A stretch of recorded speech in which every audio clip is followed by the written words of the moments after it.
Yo, what's up? This is Ipos Audio. My name is Liam Dawson, and this is Beatmaking 101. Today, I'm going to be focusing on the concept of streamlining your production. And essentially, what that means is um,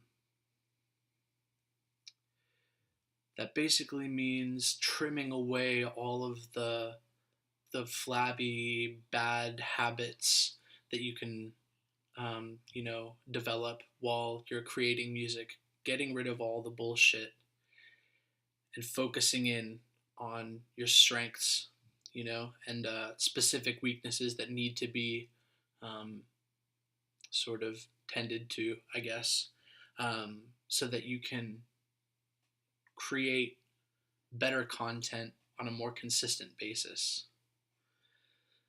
So that's essentially what streamlining your production is, and it boils down to like a lot of or several different things, I guess.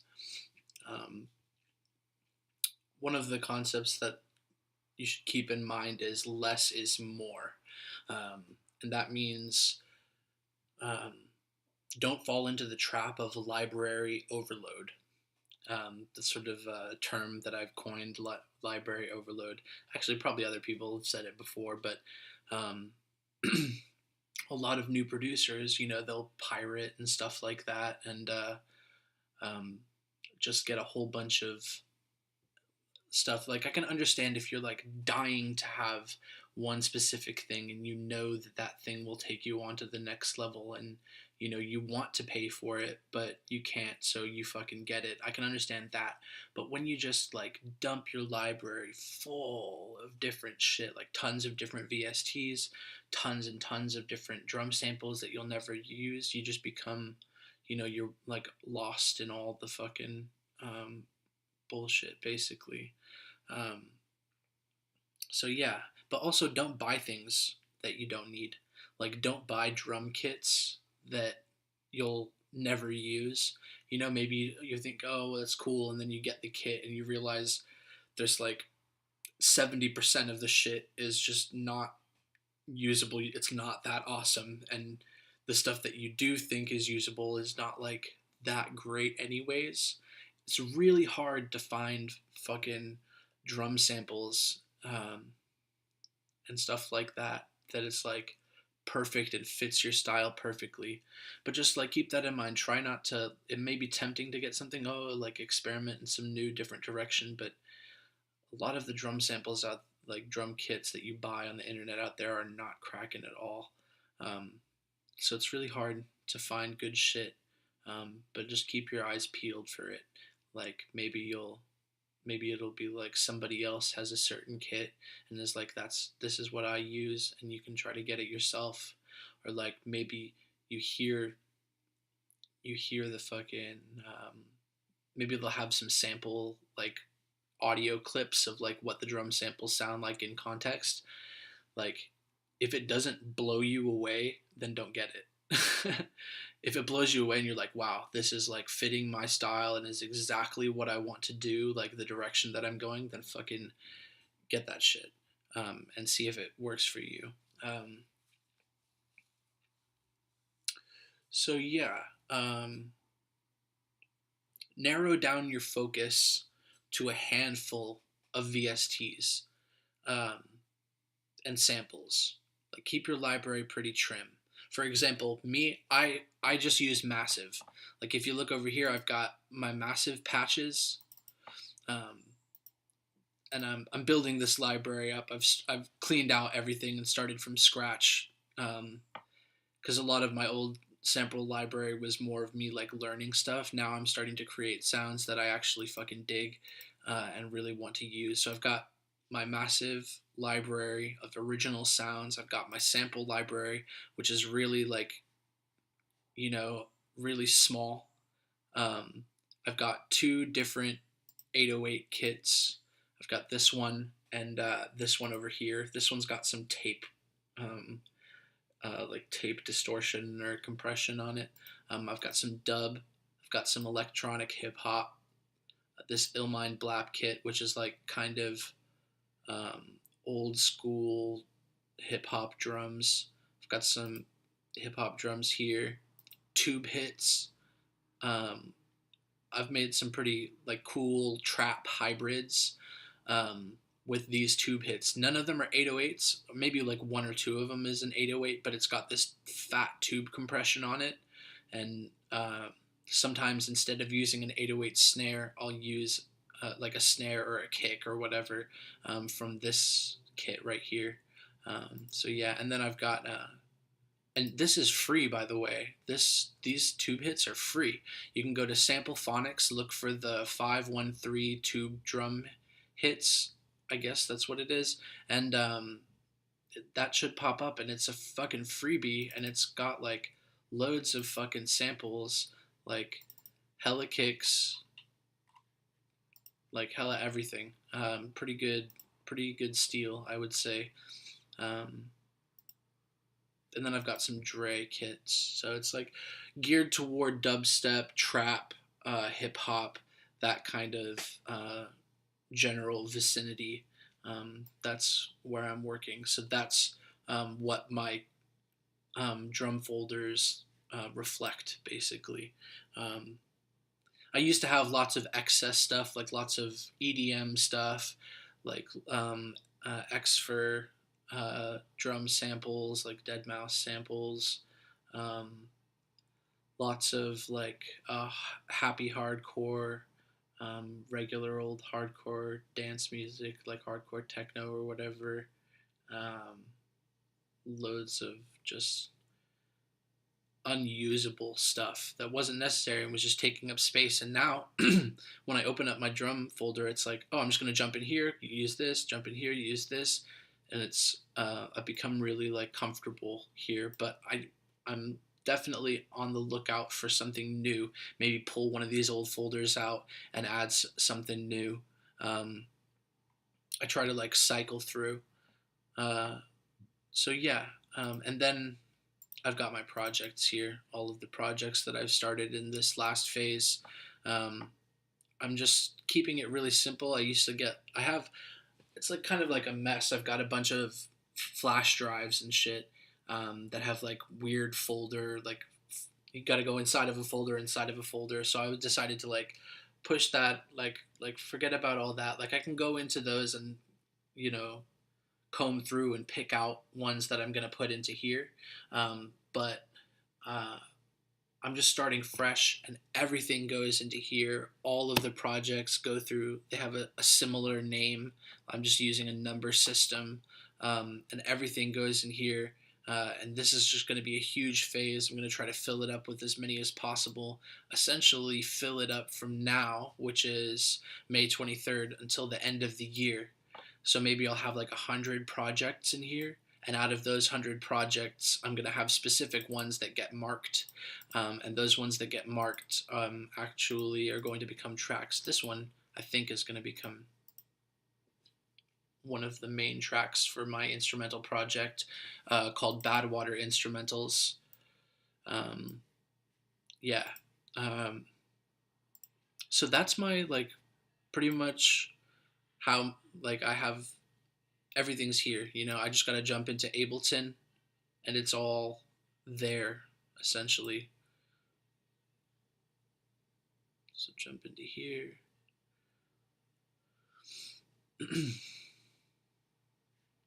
Let's go to 2. Yeah. There's my drum library, and for Massive, all I got to do is click Open Massive, go to Open Sound, go into my Ipos Massive library, which I brought into my favorite section, and then just go in and pick a bass or whatever.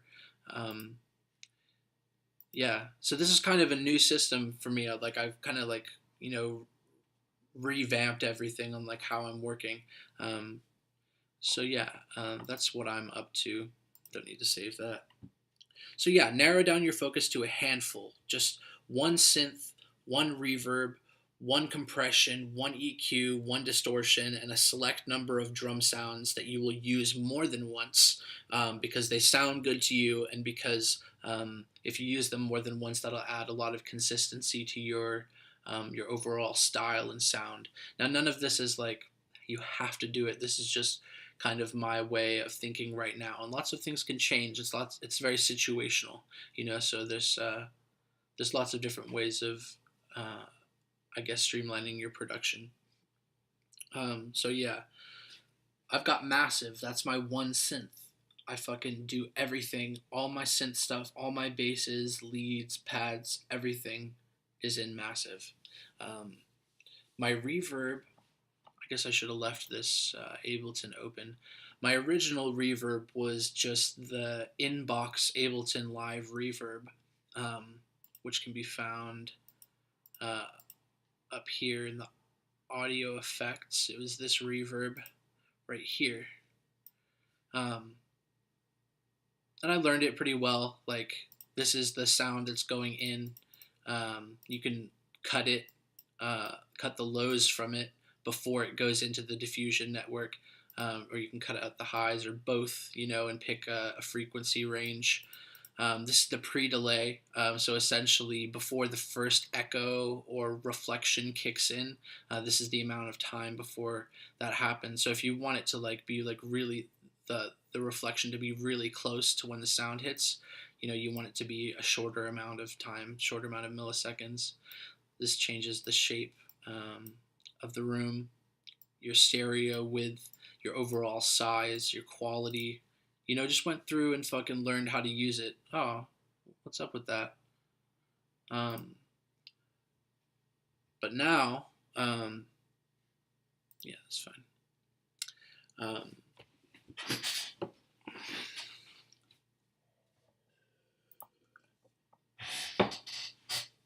But these days I've been using this, either the RC24 or, where is it?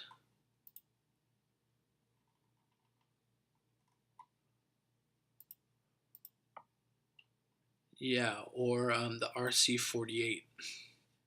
So this is what it looks like. Is the pre-delay that I explained earlier. Up here, this small room. This one's all the way wet. This one over here is set to all the way wet because the dry sound is coming through the drum rack that I'll be sending to this send here.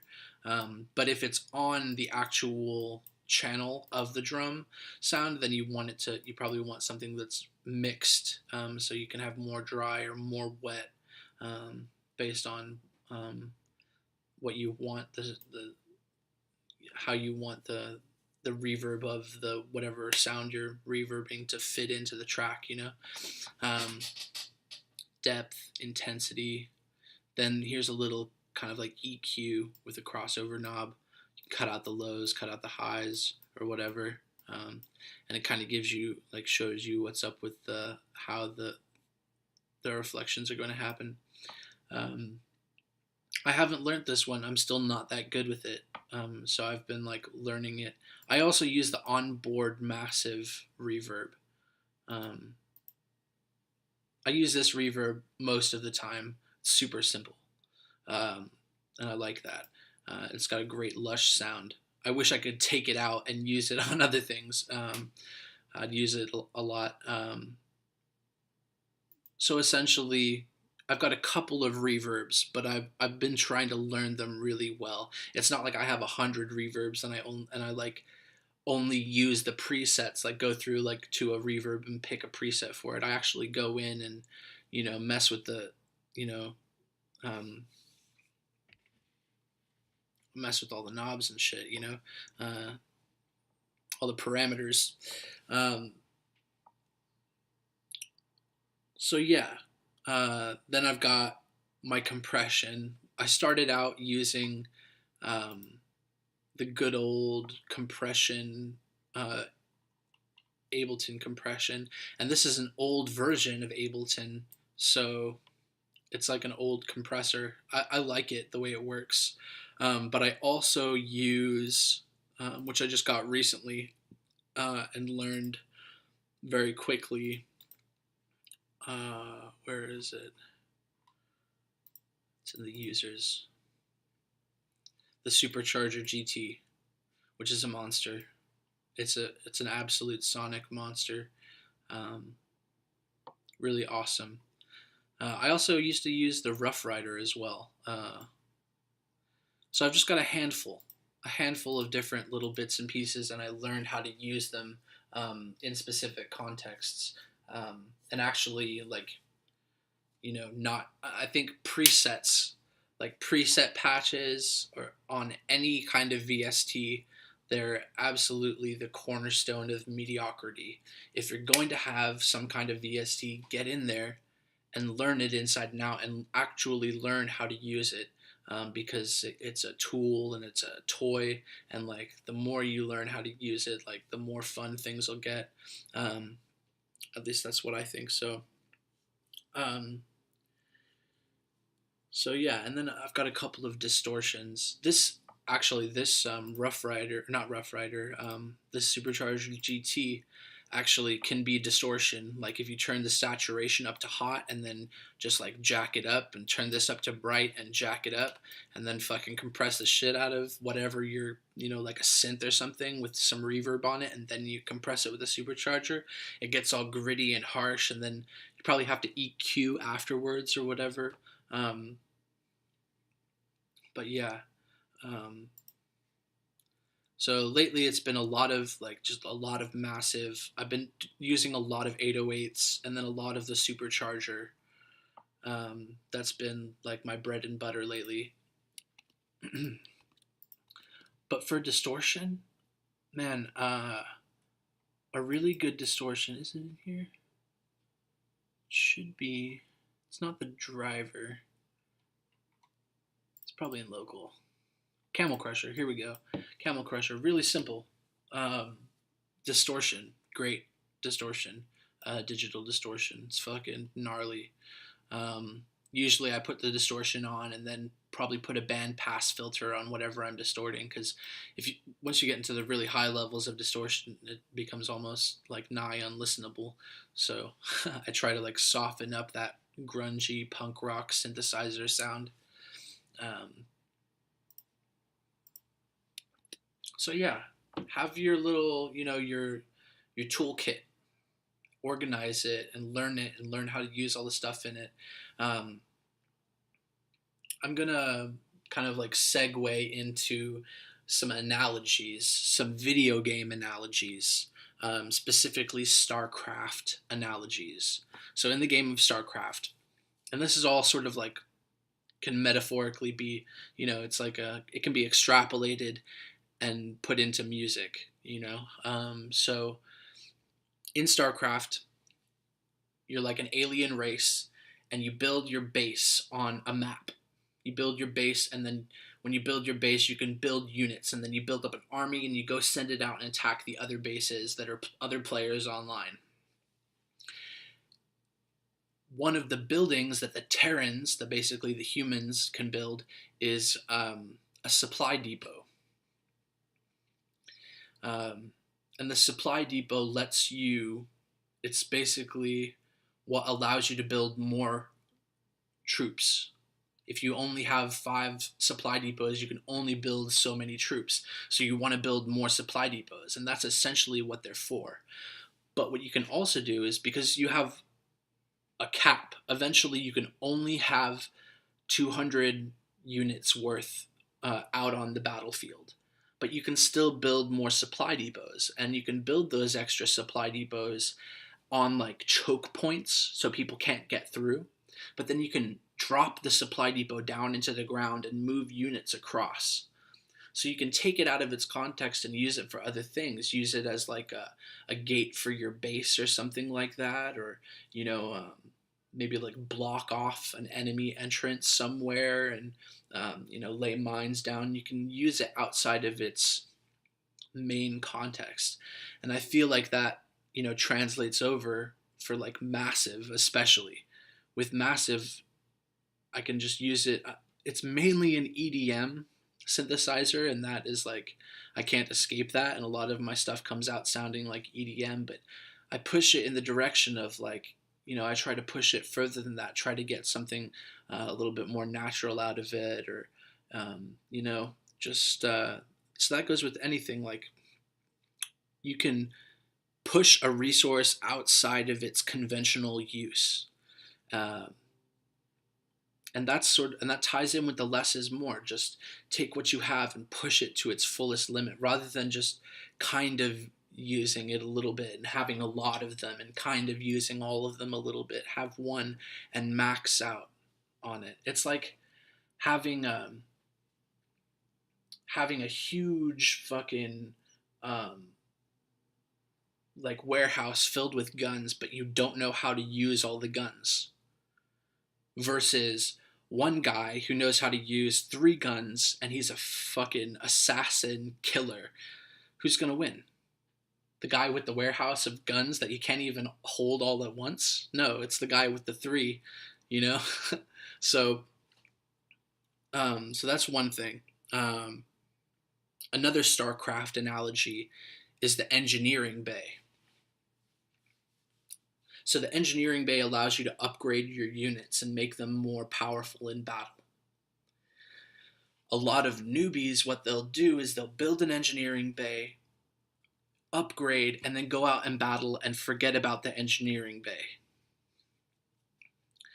But what a pro will do is they'll have a routine. They'll build the engineering bay, upgrade the units, send the units out, and while he's out battling, he jumps back to his base, upgrades again, goes back to the battle, maybe retreats after how the units get killed, moves back to the base, and then regroups, upgrades again, and then goes out and sends an even stronger force to, keep on hitting the enemy. So there's a routine to that, and that's key. Routines are absolutely key. You got to have like your drum kit making routine, your the sounds that you use. Maybe you sample music. You take sections of songs and do that. There's a routine for setting it up in the sampler and everything like that. There's a routine to recording vocals. There's a routine to sitting down and writing, lyrics. I think it's really important to understand that it's there and try to, it's like hitting the gym or something like that. Some people, I feel like, I don't know, do stuff compulsively or something, but it's good to be aware that the routine is there. And then eventually it gets to the point where you do a routine enough and you know it so well that it's like when I started out with Ableton, I didn't know how to do anything.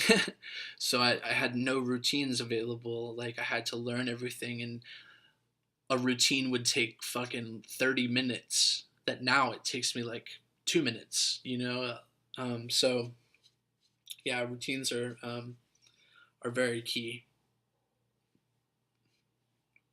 So yeah, jumping over to this, like learn your DAW inside and out. Learn your digital audio workstation, whether it be Reason, Cubase, Ableton, Logic Pro, whatever it is. Learn it inside and out. You don't necessarily need to upgrade and spend your money on the latest version. I have an old version of Ableton, and I probably make some better stuff than people with the newest version of Ableton with Max Live and all the Max for Live and all that stuff. Like, you got to be pretty experienced to be maxing out and using everything. Like, I'm on maybe level 90 of Ableton 8. I think this is 8, Live 8. I'm on maybe level 90, and the level cap is 100, I haven't maxed out yet, so I don't feel like it's ready for me to move on yet. Maybe that's kind of limiting, but I still, have plenty of room to grow. So learn it inside out. Learn your shit. Learn synthesis. Learn how to use the synthesizers. Don't just use presets. Sincerely, I really think that you'll be able to make really fucking amazing shit that's way better than, the presets. Or take a preset that you really like and learn how they made it work, and then you can replicate that and then expand on it or change it. So yeah, learn your synthesis. Learn how to play an instrument. Learn how to play piano. If you're a producer, learn how to play piano, because that ties into MIDI And with MIDI, you can use a piano, like a MIDI controller, like a keyboard, to control any kind of virtual instrument. You can play a fucking electric guitar with a piano if you want. But yeah, I suggest learning keyboard, learning guitar. Super awesome. Learn theory. Learn, even if it's just a little bit. Like, the more you learn, the better you get. Um, Learn how to record instruments. Learn how to record voices, drum sounds, whatever. And learn songwriting. Learn how to create a song. Even if you're an EDM artist, there's a little bit of a traditional songwriting that can be applied. Um, so yeah, that's that. Um, Something that I should probably point out, sort of like a warning. I named this sample library Samples. Originally, this folder was just called Samples, like spelled normally without any weird, it was just Samples.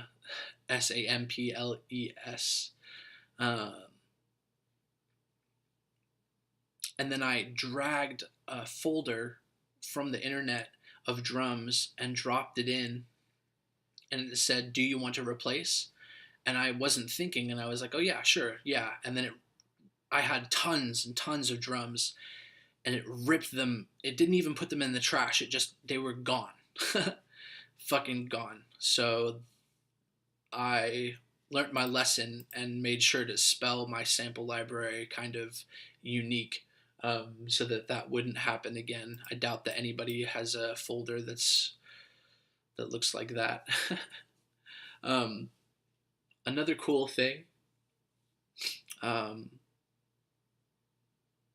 is how to like customize your icons. Like, if you see these, they're all like, I took the original massive icon and made it black, and then put this folder on there. So okay, if you open up a new folder, that's what it normally looks like. And this is specifically for Macs, so sorry if you feel excluded if you're a PC user. But so you can go into here, and name it. But then let's take this photo, shrink it down a little bit, select it, then hit Command C. Then we can go into here, click on this little folder icon, and hit Command V. And there we go. We've got our new little Ipos chillin' folder. So that's a pretty cool way to kind of customize your library. So yeah, that's about it that I've got for this video. I might do a continuation of this video once I think of some more topics. But this one is mainly less is more.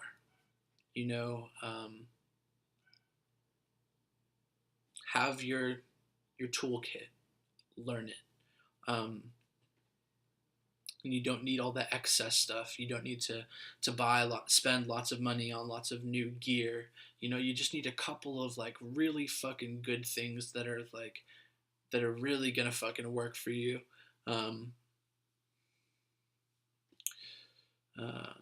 So yeah, and like I said, like this is just a certain way, a philosophy of making music, and mine constantly changes. Like, I learn new things all the time, change my beliefs about what I'm doing, and everything, and how I make music. So yeah, this is just kind of like a cross section of information, and do with it what you will. I hope that you gain something from it. So yeah, I'm out. Deuces.